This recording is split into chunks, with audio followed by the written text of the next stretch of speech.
Groupe Média du Sud, bienvenue à ce bulletin d'information, le sommaire. Les épreuves du CFE et de l'entrée en 6e se tiennent les mardis 26 et mercredi 27 juin 2018 sur toute l'étendue du territoire national et en Gambie. À Ziguinchor, le préfet accompagné des autorités éducatives ont effectué une tournée dans quelques centres d'examen pour s'enquérir de la situation. Les populations de Djanki ont arpenté les routes du Fogny pour exprimer leur ras-le-bol face à l'absence d'eau potable qui sévit dans cette localité. Ces dernières ont déposé un mémorandum à la mairie de Kartiak et à la sous-préfecture de Tindouk. Vous les entendrez dans cette édition.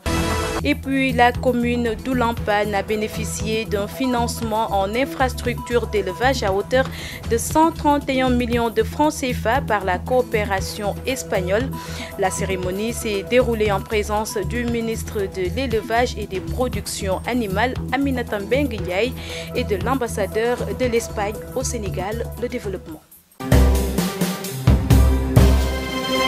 Bienvenue à tous et merci de vous informer sur gms.sn. Je le disais dans les titres, à l'instar des autres localités du Sénégal, à Ziguinchor, les examens du CFE et de l'entrée en 6e se tiennent ce mardi 26 juin jusqu'au mercredi 27 juin 2018. En visite dans les différents centres, Babacar Diak, inspecteur de l'enseignement et de la formation de Ziguinchor, se réjouit du bon déroulement de ces examens.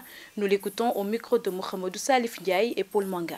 Nous venons de faire la visite de quelques centres d'examen et le constat, c'est que partout où nous sommes passés, l'examen se déroule dans d'excellentes conditions. Il n'y a pas eu de problème.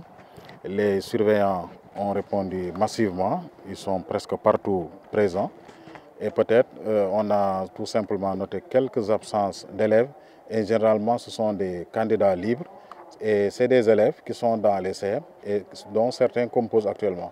Et donc, c'est la raison pour laquelle peut-être il y a ces absences-là. Mais sinon, vraiment, il n'y a pas de problème.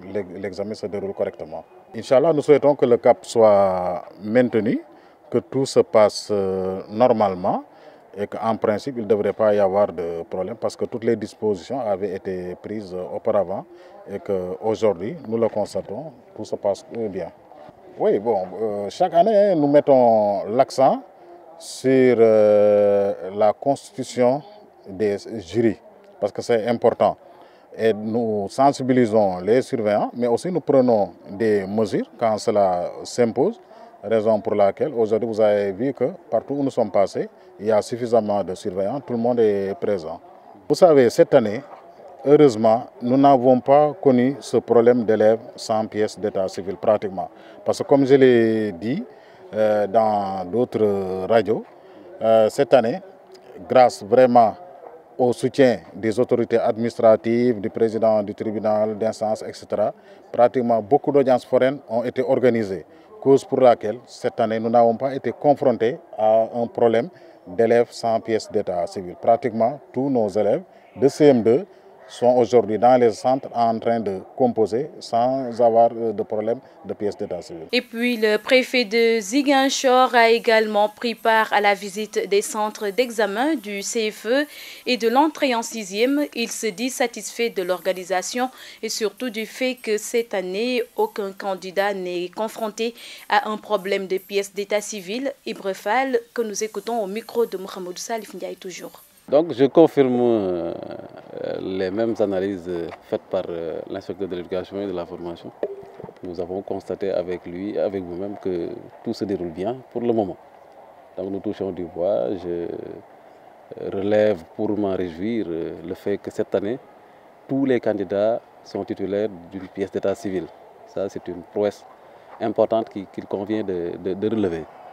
Parce qu'il y a quelques années, beaucoup d'élèves alors échoué aux portes de cet examen, faute de pièces d'état civil. Beaucoup d'élèves étaient recalés, ne pouvaient pas se présenter à l'examen parce qu'ils n'ayant pas leur pièce d'état civil. Cette année, alors avec l'engagement des acteurs, en particulier le président du tribunal départemental, tous les candidats sont titulaires d'une pièce d'état civil. Donc ça, c'est extrêmement important. Donc nous le constatons également, de manière générale, l'examen se déroule correctement, la sécurité est en place, les CGE sont mobilisés, il n'y a pas d'absent, tout se déroule bien, on touche du bois. Restons toujours dans le déroulement des examens du CFE et d'entrée en 6e à Bignona. Le préfet a fait le tour de quelques centres pour avoir une idée du déroulement des épreuves du CFE. Babacar Ndiaye tire un bilan satisfaisant. Il est interrogé par Lamine Badiane. Nous venons de boucler une tournée au niveau de 4 établissements scolaires de la commune de Bignona pour voir les conditions d'organisation du CFE. Nous avons d'abord noté une très bonne organisation. Les épreuves ont été mises en place en temps et un dispositif sécuritaire a été déployé sous notre coordination. Ce matin, les épreuves ont démarré dans de bonnes conditions matérielles. Nous avons également noté des taux de participation largement satisfaisants, tournant pour l'essentiel autour de 98-100%. Cela traduit une certaine satisfaction par rapport aux dispositions qui ont été prises aussi bien par l'administration des IEF que par les associations de parents d'élèves que je félicite au passage. Nous avons également noté que pour le moment, le ciel est dégagé parce qu'il y avait une forte inquiétude par rapport aux pluies et que les épreuves vont se dérouler, continuer à se dérouler dans d'excellentes conditions. Nous restons toujours dans le département de Bignona après avoir honoré la contrepartie de leur village évaluée à plus d'une dizaine de millions dans le cadre du projet DGP3 USAID. Les populations de Dianki ne voient toujours pas la couleur de l'eau, une situation insupportable pour les 3200 âmes qui vivent dans ce village de la commune de Kartiak. Ils ont marché pour exprimer leur soif d'eau potable, nous dit Lamine Badiane.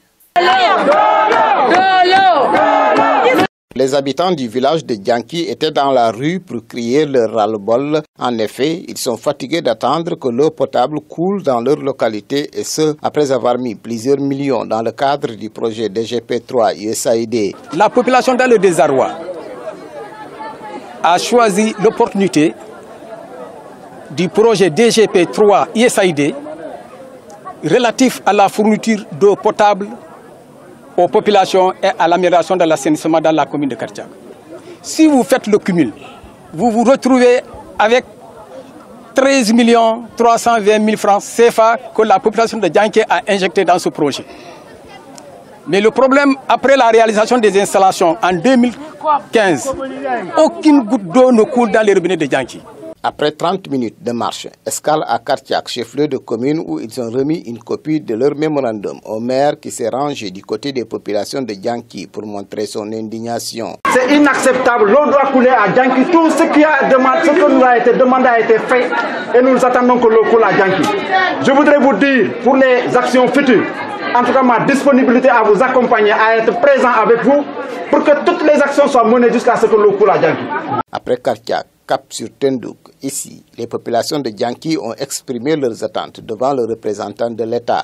Nous demandons à l'État, compte tenu de la politique actuelle d'accès à l'eau potable, de nous doter d'un forage et d'un château d'eau capable de fournir de l'eau en permanence dans le village de Dianki. Pour soulager la population et surtout des femmes. On ne peut pas comprendre, on ne peut pas parler de santé, d'assainissement, de développement, encore moins d'émergence sans eau. La population de Dianki,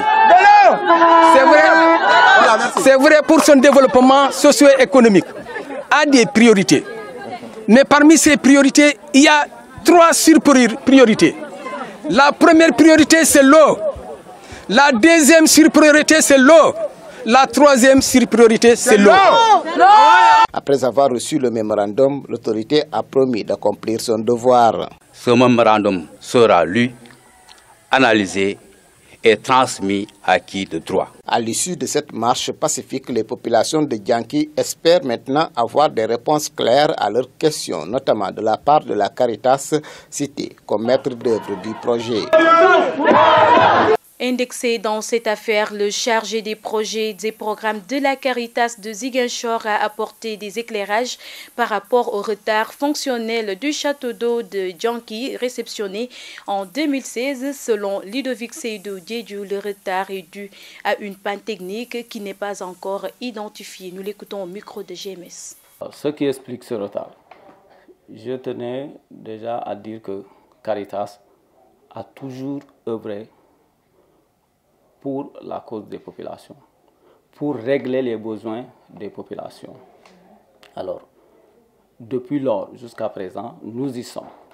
Et ce projet-là, c'est un projet parmi tant d'autres que nous avons mis en œuvre pour satisfaire les populations. Mais ici, il s'est posé un problème technique. Le projet a été exécuté entièrement et réceptionné en février 2016 sur tous les équipements.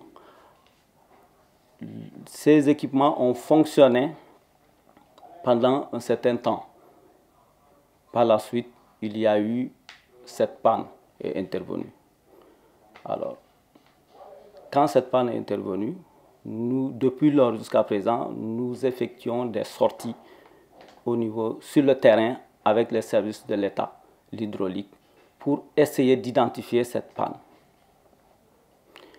Mais le problème qui se pose est que jusqu'au moment où nous parlons, nous n'arrivons pas à dire exactement la panne consiste à quoi. Parce que c'est un problème technique. Alors, quand on arrive sur le terrain, nous ne faisons que faire des tests pour essayer de voir ce qui se passe ensemble avec l'hydraulique.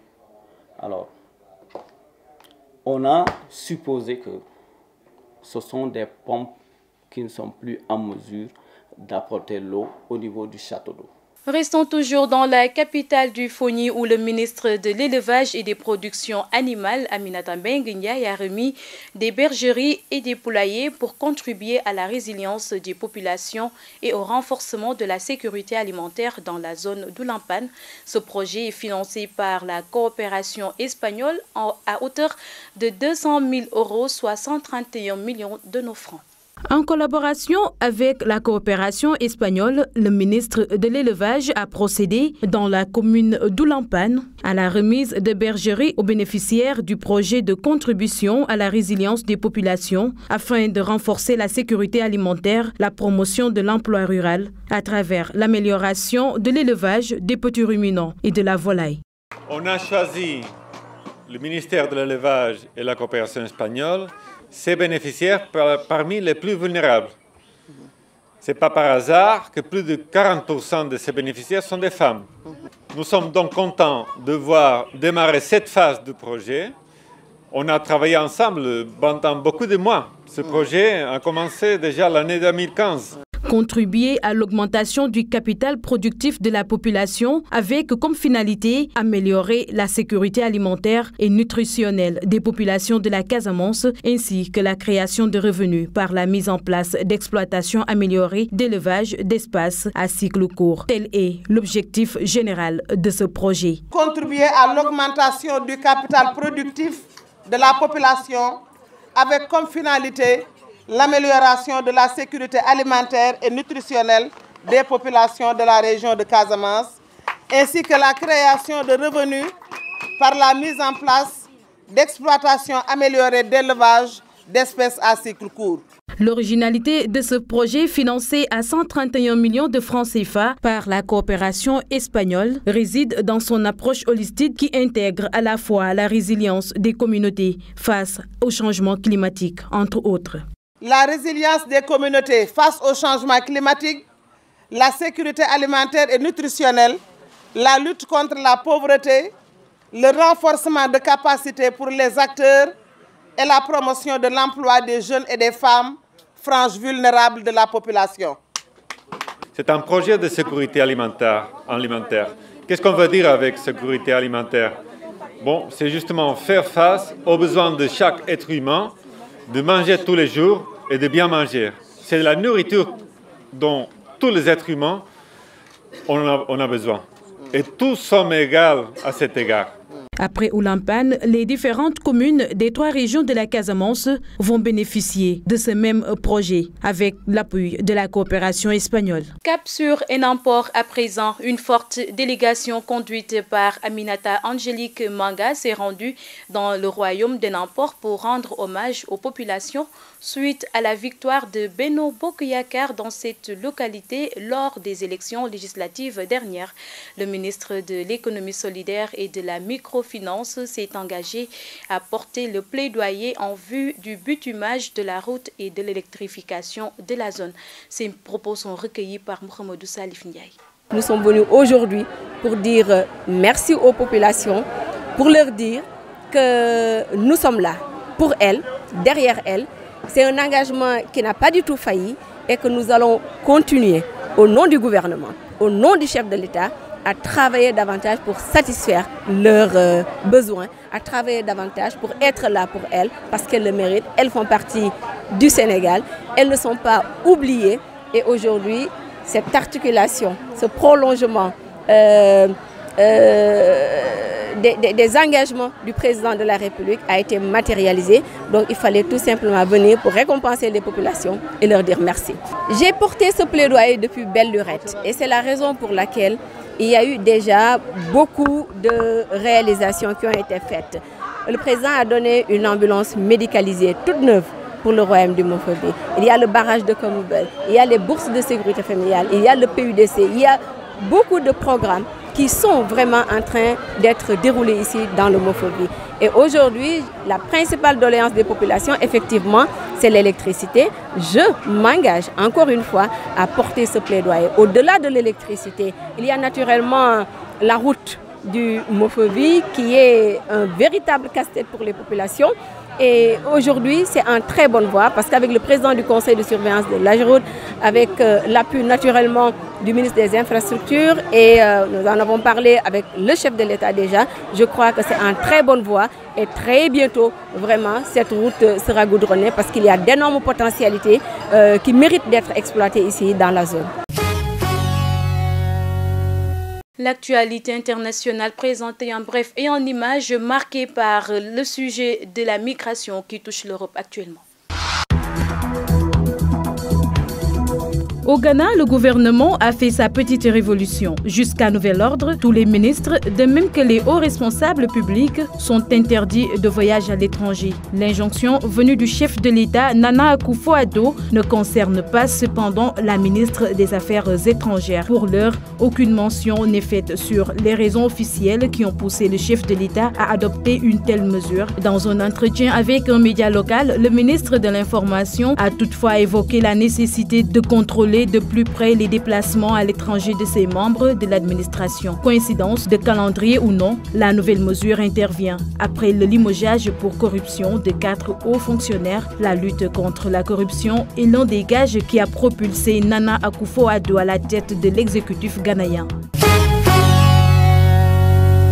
Le président américain s'est dit surpris lundi soir par la décision de constructeurs mythiques de motos de délocaliser une partie de la production pour échapper aux mesures de rétorsion douanière européenne contre l'administration Trump. Donald Trump a sèchement critiqué lundi la construction de motos Harley-Davidson qui a annoncé son intention de délocaliser une partie de sa production hors du terroir américain pour échapper aux taxes douanières décidées par l'Union européenne dans le cadre de la guerre commerciale lancée par le président des États-Unis.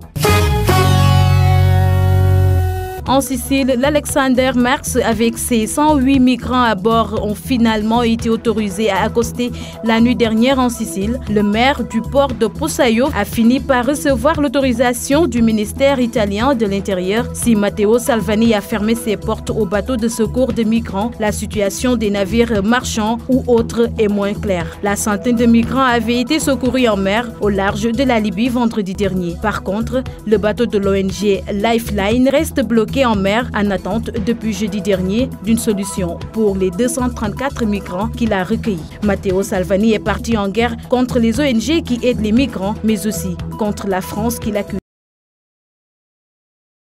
Et puis l'actualité sportive dominée par la Coupe du Monde 2018 nous est présentée par Mafou Kouyaté.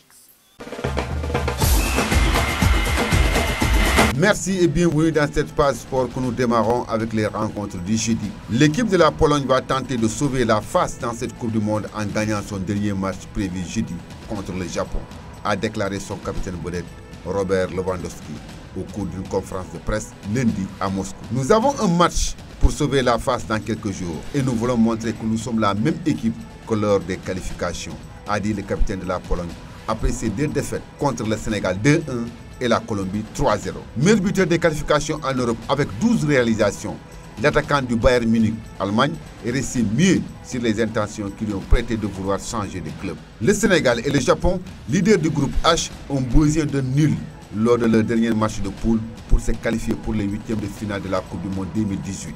Le Japon sera opposé à la Pologne, tandis que le Sénégal jouera contre la Colombie, qui a augmenté ses chances de qualification après sa large victoire 3-0 sur l'équipe de Lewandowski ce dimanche. Le principal enjeu de la rencontre entre l'équipe de France et le Danemark ce mardi à 16h est purement mathématique. Déjà qualifiés pour les huitièmes de finale de la Coupe du Monde, les Bleus doivent s'assurer de finir en tête de leur groupe pour éviter un tableau trop corsé pour la suite de la compétition. Il leur suffira d'un point face aux Danois pour s'assurer cette première place. Un match nul pourrait donc suffire. Leurs adversaires n'ont besoin aussi qu'un d'un point pour se qualifier. Mais Didier Deschamps l'a annoncé à son homologue aussi, les deux formations joueront pour gagner. Discours de façade ou réelle volonté de jouer le coup à fond, le terrain livrera sa réponse. Carton plein pour l'Uruguay dans le groupe A de la Coupe du Monde 2018. La Céleste conclut son premier tour avec 9 points après avoir dominé la Russie lors de la troisième journée 3-0. Une large victoire qui a vu Cavani enfin ouvrir son compteur. Avec les qualifications de l'Uruguay et de la Russie validées dès leur deuxième match, il y avait bien peu de suspense dans le groupe A de la Coupe du Monde 2018. Au coup d'envoi de la dernière journée, seul enjeu du jour, la première place de la poule que l'Uruguay est allé chercher avec ses armes habituelles, de la hargne et du talent. Un succès 3-0, logique face à des Russes bien moins inspirés que lors des deux premières rencontres. Face à une équipe marocaine déjà éliminée mais tenace, l'Espagne a concédé le nul 2 buts partout et se place en tête du groupe B, suivi du Portugal tenu en échec par l'Iran, 1 but partout. Ils affronteront respectivement la Russie et l'Uruguay en huitième. La sélection espagnole s'est fait peur face au Maroc, déjà éliminé du Mondial 2018, mais très tenace, lundi 25 juin à Kaliningrad. Mené à 10 minutes de la fin, après un but d'El Nesri, la Roja a égalisé dans le temps additionnel 2 buts partout et a pris son ticket pour les huitièmes de finale. Et termine en tête de groupe B, car dans le même temps, le Portugal a aussi été tenu en échec par l'Iran, 1 but partout. Sergio Ramos et ses coéquipiers affronteront la Russie le 1er juillet. Après que l'Arabie Saoudite a ouvert la Coupe du Monde avec une humiliation honteuse 5-0 contre les hôtes russes, les Asiatiques ont montré une nette amélioration dans leur prochain match du groupe A et rentreront à la maison, victoire surprise sur l'Égypte lundi. La victoire 2-1 de Volgograd a permis aux Green Falcons de remporter une première victoire en Coupe du Monde en 24 ans et les a hissés à la 3e place du groupe, ce qui n'est pas une mince affaire compte tenu du 2e rang du tournoi. Cette remontée était évidente dans la description du tournoi par l'entraîneur saoudien Juan Antonio Pizzi, alors que l'ancien international espagnol né en Argentine a décrit la défaite contre la Russie comme un choc. Les résultats enregistrés au cours de la journée de lundi 25 juin 2018, l'Arabie Saoudite a battu l'Égypte 2-1, l'Uruguay a humilié la Russie 3-0, l'Iran et le Portugal se sont partagés les points, 1 but partout. Également, l'Espagne et le Maroc se sont partagés les points, 2 buts partout. Les matchs attendus à ce jour, mardi 26 juin 2018, à 16h, Australie jouera contre le Pérou. À la même heure, Danemark fera face à la France. À 18h, Nigeria jouera contre l'Argentine. À la même heure, Islande fera face à la Croatie. Voilà ce qui met fin à l'actualité sportive dans ce journal. Et pour boucler cette édition, nous nous intéressons à la revue des quotidiens présentée par Mohamedou Salif Ndiaye. Bienvenue à votre revue de presse de ce mardi 26 juin 2018. Les quotidiens parvenus ce matin s'intéressent pour l'essentiel à l'équipe nationale de football qui joue jeudi contre la Colombie pour une qualification 8e de finale du Mondial 2018. Au démarrage de ce matin de l'examen de l'entrée en 6e et du CFE ainsi qu'à d'autres sujets de l'actualité. Le quotidien Le Soleil met en exergue l'équipe du Sénégal et affiche en une, après les regrets, la mobilisation. Les Lions jouent jeudi contre la Colombie pour une qualification 8e de finale de la Coupe du Monde qu'ils avaient raté dimanche en concédant un nul de but partout face au Japon.